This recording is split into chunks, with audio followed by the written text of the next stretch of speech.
ना ना, कारभार असा स्वच्छ हवा. श्रीमंत, या नाना.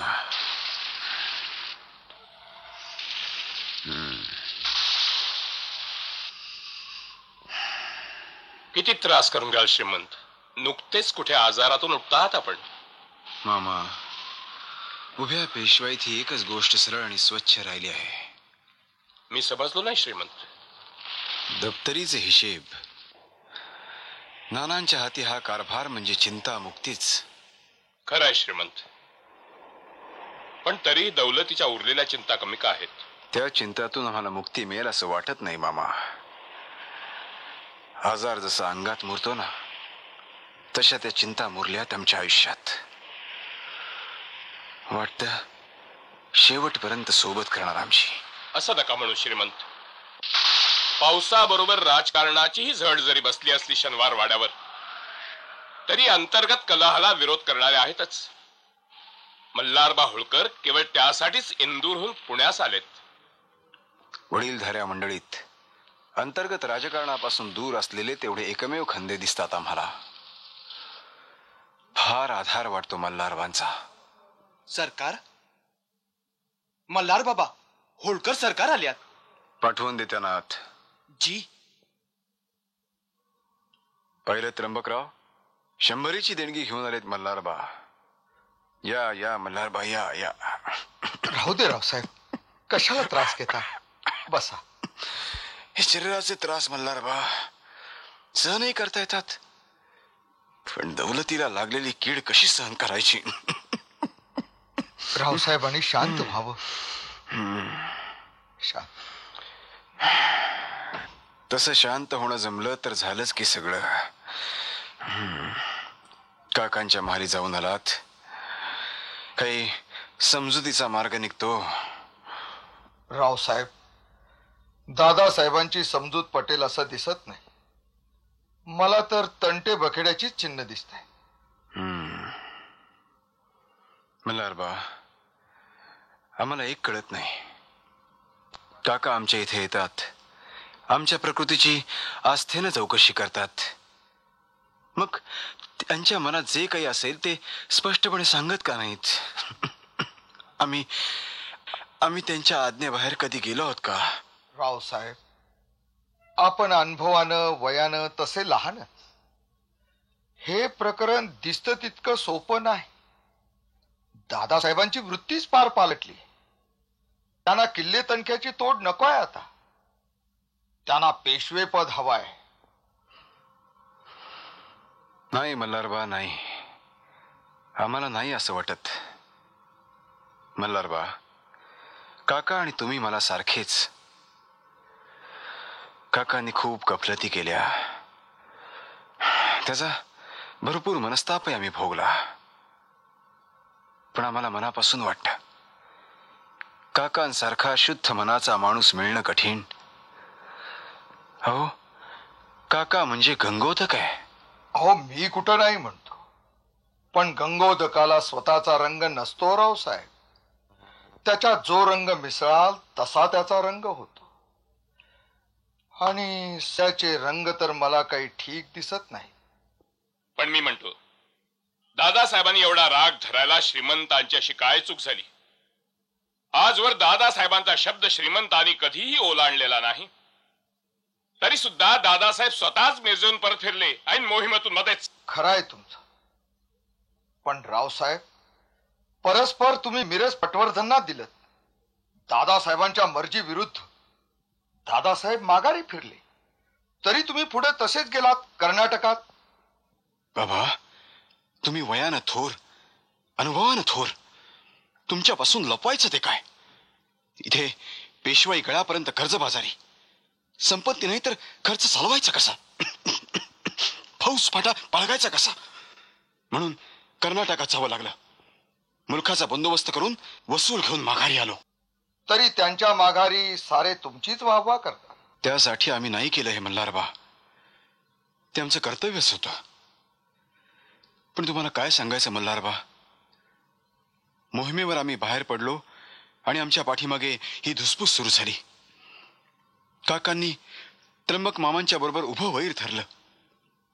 बापूंनी कारभारी असून कारभारातून अंग काढून घेतलं आणि शेवटी मामा तर निवृत्तीची भाषा करायला लागले. आम्ही अगदी एकाकी पडलो मल्हारबा, एकटे राहिलो. नाही नाही श्रीमंत, केवळ गैरसमज होतोय आपला. मल्हारबा, प्रत्यक्षात घडली ती हकीकत अशी. कुणाच्या तरी सांगण्यावरून का होईना, पण दादासाहेबांची माझ्यावर इतराजी झाली. माझ्यामुळं काका पुतण्यातला कलह वाढतो आहे असा ठपका माझ्यावर आला. बरं, रावसाहेबांचा बापू नाईक फलटणकरांवर अजिबात विश्वास नाही.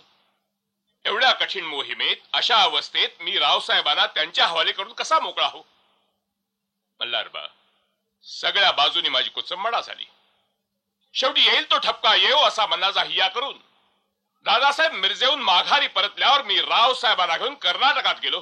तुम्ही केलं ते योग्यच केलं मामा, योग्यच केलं. त्याबद्दल तुम्हाला कोण दोष देईल?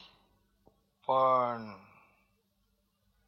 तरी पण दादासाहेबांचा रोष आहे तो फक्त तुमच्यावरच. आणि तो रोष घालवणं आपल्याच हातात आहे मल्हारबा. अगदी खरं आहे मल्हारबा. आम्ही काही बोललो तर तो लहान तोंडी मोठा घास होईल. आपण वडील आहात, आपण सांगितलं तर ते खपेल. खरं सांगू रावसाहेब, दादासाहेब माझ्या शब्दाला उलट उत्तर देत नाहीत हे खरं आहे. तरी पण ते सगळं माझं ऐकतात असंही नाही. अहो, त्यांना सांगणारी त्यांची माणसं भरभक्कम आहेत. शिवाय या घरच्या गोष्टी त्यात आमच्या सारख्यांनी लक्ष घालणं बरोबर नाही. आपण आणि आईसाहेबांनी पुढाकार घेऊन हे प्रकरण सामोपचाराने मिटवावं हे बरं. त्यात बाहेरच्यांची कड लागायची नाही. झाला तर तो उलट विपर्यासच होईल. तसं कशाला? हे रण माझ्यामुळे पेटणार असेल तर त्याचा सोक्षमोक्ष मीच लावायला हवा. मी आज दादासाहेबांना भेटतो, बघतो काय म्हणतात ते. ठीक आहे, पण थोडं सामोपचाराने घ्या. ते काय सांगायला हवं का मल्हारबा? धन्याशी वागायची रीत मला पाळायलाच हवी. पण यावेळी एकच विचार मनात येतो, माझी आहुती पडली तरी हरकत नाही, पण माझ्यामुळे धनाच्या घरात कलह अगदी भडकायला नको. येतो श्रीमंत.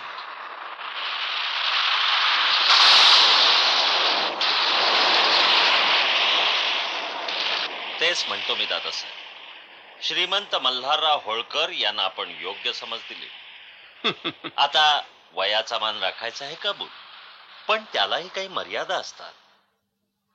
नाही बापू, त्यात त्यांची काहीही चूक नाही. अहो, आम्हीच त्यांना सवलती देतो आणि मग नंतर विनाकारण पश्चाताप करत बसतो.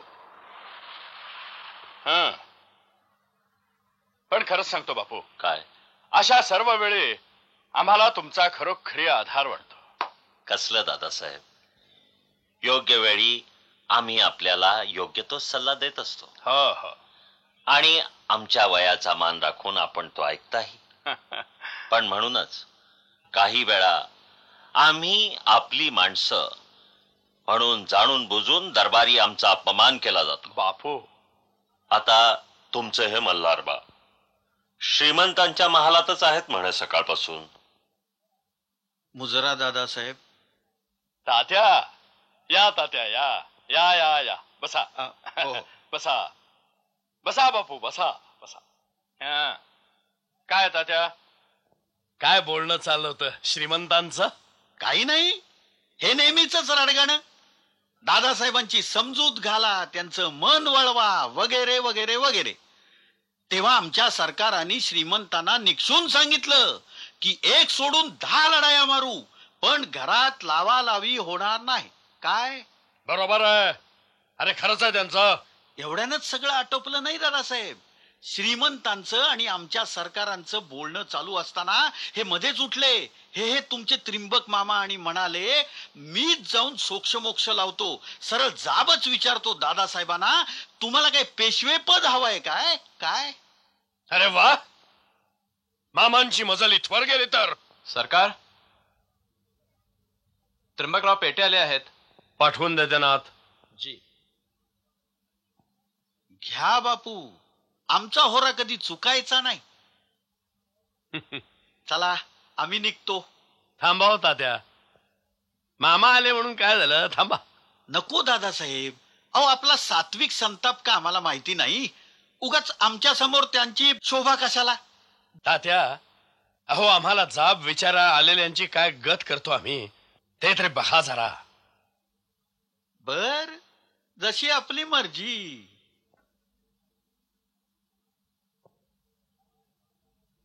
मुजरा दादासाहेब. या या या या. कोण? साक्षात त्र्यंबकराव मामा पेठे. अलभ्य लाभ, अलभ्य लाभ आणि महदाश्चर्य सुद्धा. त्यात आश्चर्य कसलं दादासाहेब?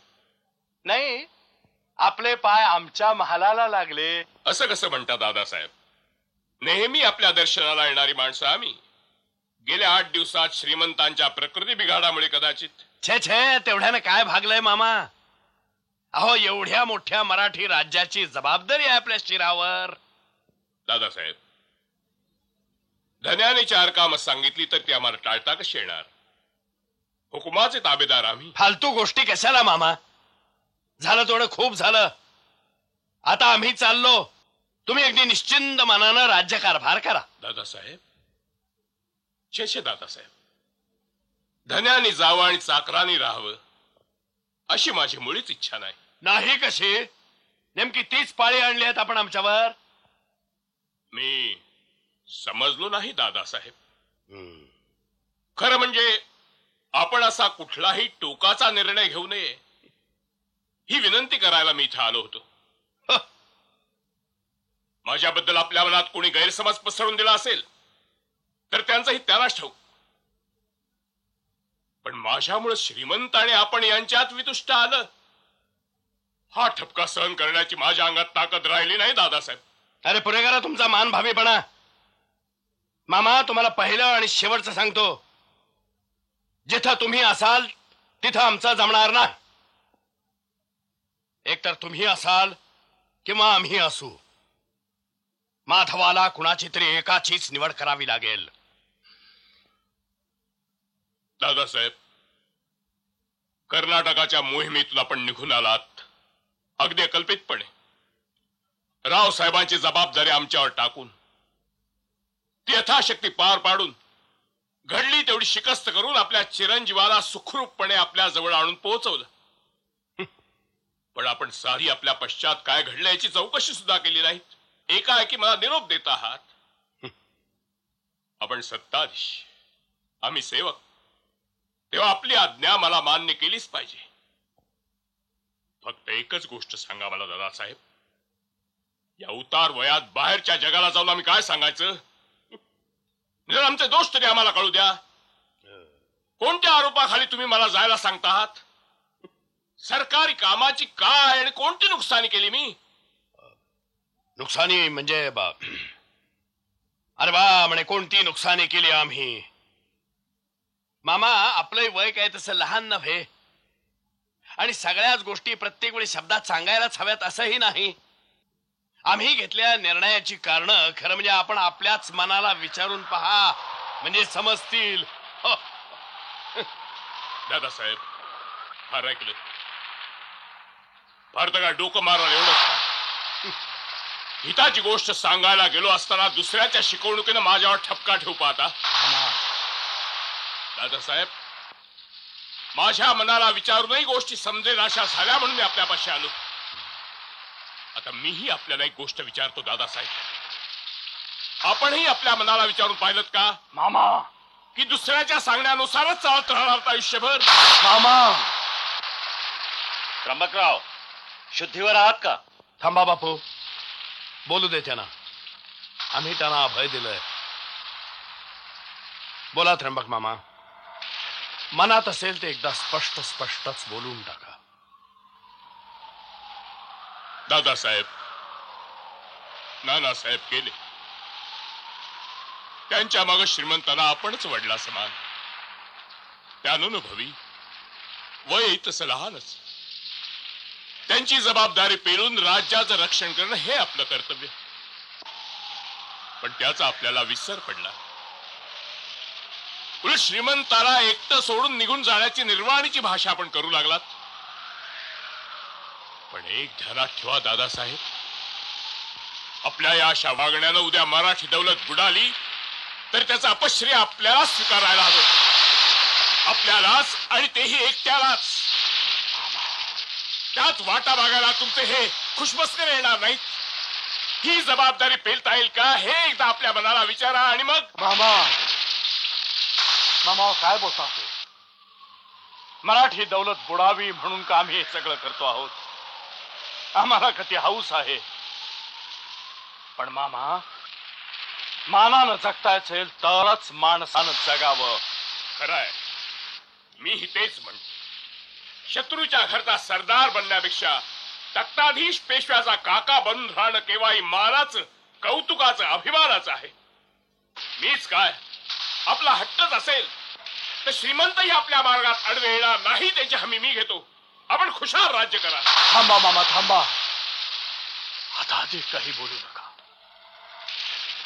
मामा, माधवावर तुमच्यापेक्षा माझं प्रेम खचितच अधिक आहे, हे तुम्ही देखील मनोमन जाणता. पण चार लोक आमच्या कानी कुतर्क सांगून जातात. कोणीतरी आम्हाला खिंडीत गाठून आमच्या पाठीवर वार करू पाहतो आहे. आमची कोंडी करून कोणीतरी सतत आम्हाला प्यादे मात देऊ पाहतो आहे, अशी धास्ती आम्हाला घातली जाते. नाही मामा, नाही. बुद्धिबळानं आम्हाला खेळता येत नाही आणि दुसऱ्या कोणी आम्हाशी खेळलेलं आम्हाला खपत नाही. मामा, तुम्हाला माहित आहे आम्हाला स्वतःला पेशवायचा तसा मोह नाही. पण आमच्या स्थानावरून कोणी आम्हाला उखडू पाहिल तर आम्ही त्याचा मुलाहिजा बाळगू की काय? नाही मामा, नाही. त्याचा आम्ही पुरता निपात केल्याशिवाय राहणार ना. पण बहुतांची एक नाही, दोन नाही, चार माणसं काही कुतर्क सांगून जातात. परिस्थिती त्यांच्या सांगण्याला साथ देणारीच असते. आणि मग आम्ही मोहवश होतो आणि आमच्या हातून एखादी चूक घडते. नाही, हा आमचा अपराध आहे. पण अशा वेळी आम्हाला आपल्यासारख्या माणसाने सांभाळून घ्यायचं नाही तर कुणी घ्यायचं मामा? श्री गजाननाची साक्ष आम्ही तुम्हाला सांगतो. आमच्या मनात आपल्याविषयी किंतु होता, पण आता तो यत्किंचितही राहिलेला नाही. तुम्ही जाऊन माधवाला सांगा, या उपर माधवाला हाती धरून तुम्ही राज्यकारभार चालवावा, हे राज्य वाढवावं, ते पाहण्यातच आम्हाला समाधान आहे. आम्ही काय उरलेले दिवस कुठेही धर्मक्षेत्री देव कढ्यात घालवू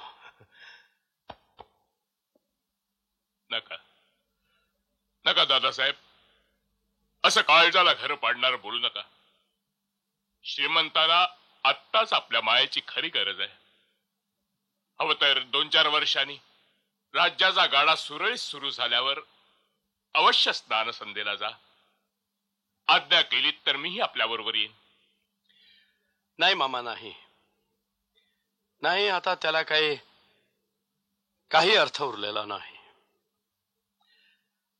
आता माधवाच्या मनात आमच्याविषयी यत्किंचितही आदर उरलेला नाही, हे मी पक्क जाणतो.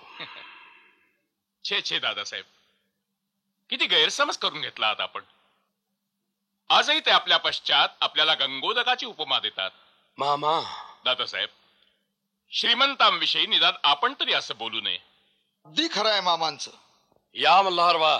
मगाशीच रावसाहेब आम्हाला म्हणाले की काकांच्या सारखा स्वच्छ निर्मळ मनाचा माणूस मिळणं कठीण. काका म्हणजे गंगोदक, आणि आत्ताही आम्ही त्यांचाच निरोप घेऊन आलोय दादासाहेब. मल्हार बा. रावसाहेब म्हणतात, आपण वडील, आपण जी आज्ञा कराल ती आम्हाला शिरसावंदी आहे, यात बदल होणे नाही. रावसाहेब एवढं बोलूनच थांबले नाहीत, तर ते आम्हाला म्हणतात, मल्हारबा, तुम्ही स्वतः साताऱ्याला जाऊन काकांच्या नावानं पेशवाईची वस्त्र आणा. मल्हारबा, आम्ही त्यांच्या आज्ञेबाहेर नाही. मल्हारबा, माधवाला आम्ही एवढे परके झालो का हो? नाही मल्हारबा, नाही. त्याला सांगा म्हणावं आमच्या मनात यत्किंचितही किंतु उरलेला नाही. म्हणावं तू आणि मामा मिळून पेशवाईचा कारभार चालवा. तुम्ही विचाराल तेव्हाच आम्हाला सुचेल तो, योग्य वाटेल तो सल्ला आम्ही आपल्याला देत जाऊ. हा, आमची माणसं आमच्या बरोबर राहतील.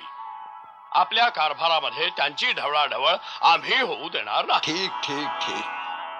पण दादासाहेब, समजा तुमच्या माणसांनी कारभारात ढवळाढवळ केली तर त्याचं प्रायश्चित्त ते भोगतील.